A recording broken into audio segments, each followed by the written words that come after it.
Kind of the big thing this week was Tedy Bruschi's retirement. It seemed like it hit Patriots fans pretty hard. I don't really consider myself a Patriots fan, but he was certainly one of my favorite Patriots, probably the best Patriot to deal with in terms of media. The only guy I've ever talked to was a pro athlete who, when I introduced myself to him, said, "Oh, what paper are you from? What do you do?" He was he took that, we're both people thing to a nice level, which is always nice because theoretically, we're both human beings.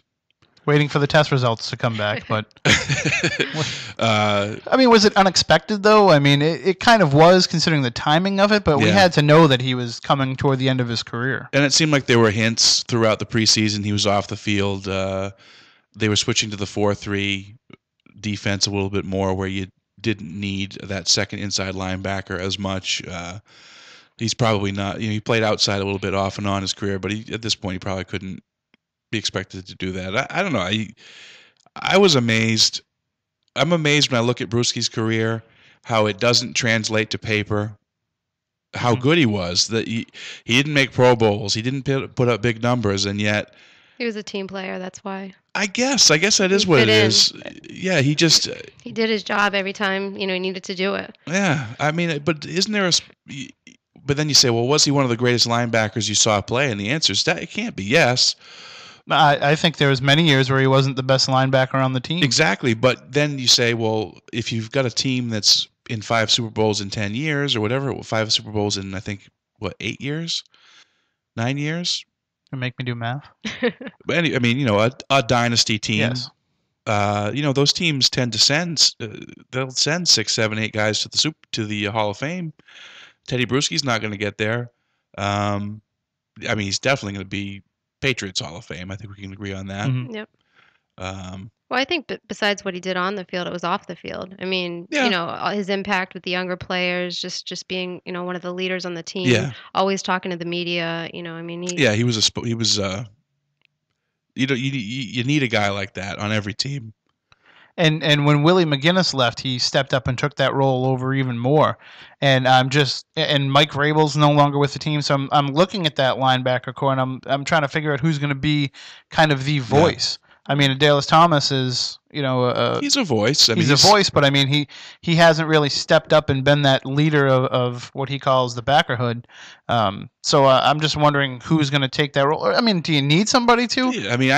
To me, Seymour is the guy who now is the face of the defense. I think he's always been kind of the talent of the defense, kind of the guy who makes the biggest impact, the best player.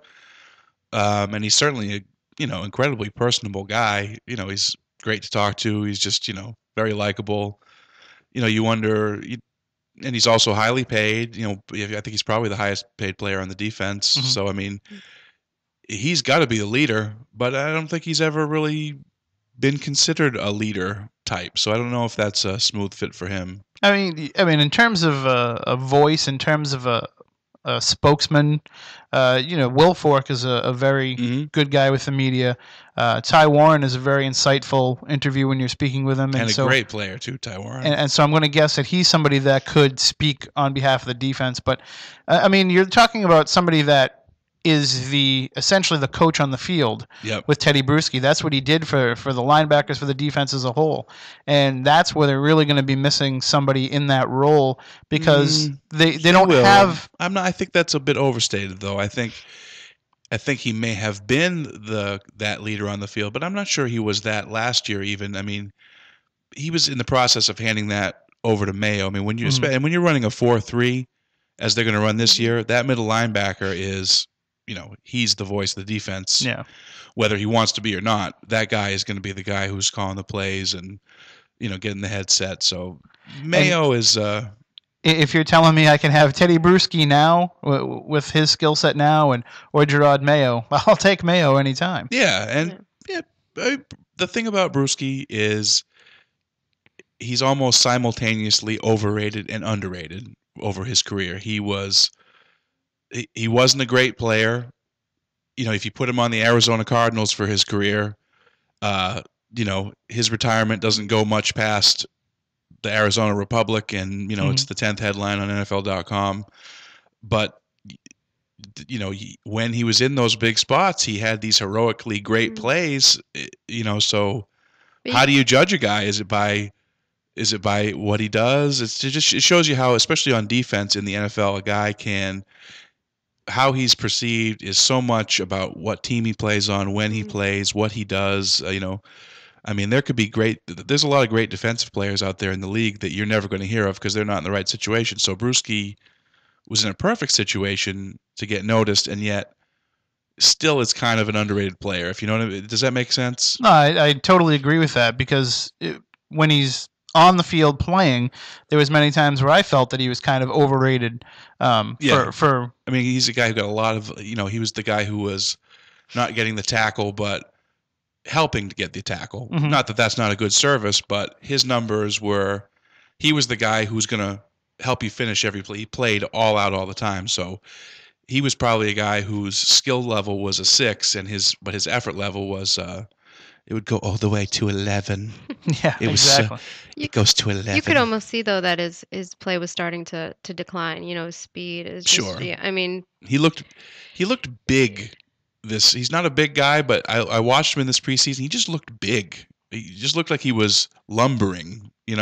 I think he might have lost a serious step and lost some of that athleticism that he kind of got by on in the past, being kind of like a fire plug type player. Yeah. The other night in the Redskins game, my team, the Redskins. Sorry. Every time she says it, I laugh. I don't know why. Chris Cooley had a 70-yard pat, and it was Bruschi who missed the play. I think he did, and he was kind of chasing him down the field. Well, I don't think any player should ever judge based on one play in preseason. Tough, and you never know. Also, on a football play, especially when it's in those seams in the middle of the field, you never really know whose fault it was. I know it's not my fault, but you don't know who. I just thought I'd give a plug to the Redskins. Well, somebody's got to. Somebody's got to.